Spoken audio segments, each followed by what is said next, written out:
আসসালামু আলাইকুম, সবাই কেমন আছেন? আশা করি সবাই ভালো আছেন। আমি ভালো নেই। আমি ভালো থাকবো কেমতে? এখন বাজে সকাল ৬টা বাজে যদি ঘুম থেকে ডাকে ভালো থাকা যায়? উইঠা দেখি কেডায় ডাক দিল, ভাইয়ে ডাক দিল। বাইরে দেখি আমার লিগা সুন্দর একটা লাল কালার হুন্ডার দাঁড়ায় রইছে। জিগাইলাম কই যাইতাছি? পরে কয় আহো যাইতাছি এক জায়গায়। আমিও ডাইনে ভাবে না তাকায়া ভাইয়ের পিছনে উইঠা পচাত করে বইয়া পড়লাম।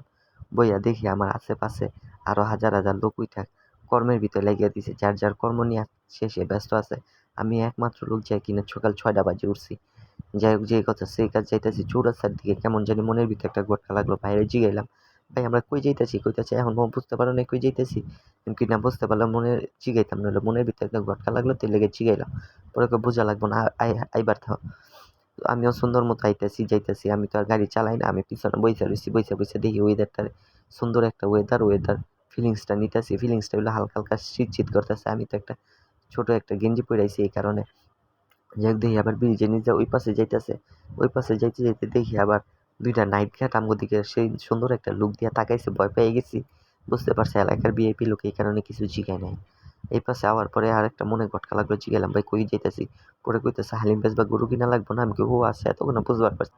যাই হোক যে কথা সেই কাজ যাইতেছি গা বাজারের ভিতরে গরু যখন কিনেই লাগবো বললাম ফুন্ডার তো আর দিয়ে বাজারের ভিতরে ঢুকবার পারবেন না, ফুন্ডারটা কই রাখা যায়? কইতাছে আসলে তো কই রাখা যায়। আমিও কই কই রাখা যায়। পরে দেখলাম হাতের ডাইনে একটা গলি আছে বাজারের পাশে। তাই আমি কইলাম গলির ভিতরে ঢুকাই দেন, কোনো সমস্যা নেই, এক পাশে রাইখা জামুগানে। পরে সুন্দর মতো ভাইও আমার কথা মতো ঢুকাই দিল। ঢুকায় এখন আশেপাশে দেখি আরো একটা গাড়ি রাখা আছে। আমি কই এদিকে রাইখা দেন সুন্দর মতো। আমি পটাট করে নাইমা গেলাম। নাইমা বাজারের দিকে হাঁটা শুরু করলাম। ভাইও রাইখা আসতো বাজারের ভিতরে গিয়া দেখি রানগুলা চাইয়া রইছে। আমি কই, "মামা তগরও তো আমি নিবার পারুম না।" কয়, "কোনো সমস্যা নাই।" রানে কয়, "কোনো সমস্যা নেই, নেওয়া লাগবে না।" পরে গেলাম কসাইখানা জানি গরু জবাই দেয়। এখানে দিয়া দেখি গরু আছে কিন্তু আমার মাথা নাই। কি কই গরুর মাথা নাই।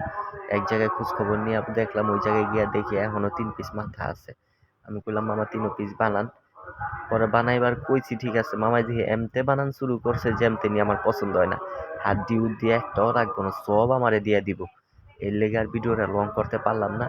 ওইগুলা হাড্ডি বাঁচাইতে গিয়া মাংস বাঁচাইতে গিয়া ভিডিওটা আর লং করতে পারলাম না। যাই হোক পরবর্তীতে মাংস নিয়া সুন্দরই হয়েছে। সুন্দর কইরা বানায় বুনায় নিয়া দোকানে রাইখা বাসার উদ্দেশ্যে রওনা দিলাম। এখন বাজে 8:30 9:30টার মতো। বাসায় যদি গিয়া দেখি কারেন্ট থাকে তাইলে সুন্দর করে একটা ঘুম হইব, নাইলে তো ঘুম পুরা মাটি। আজকে এই পর্যন্তই রাখি। আল্লাহ হাফেজ, বাই।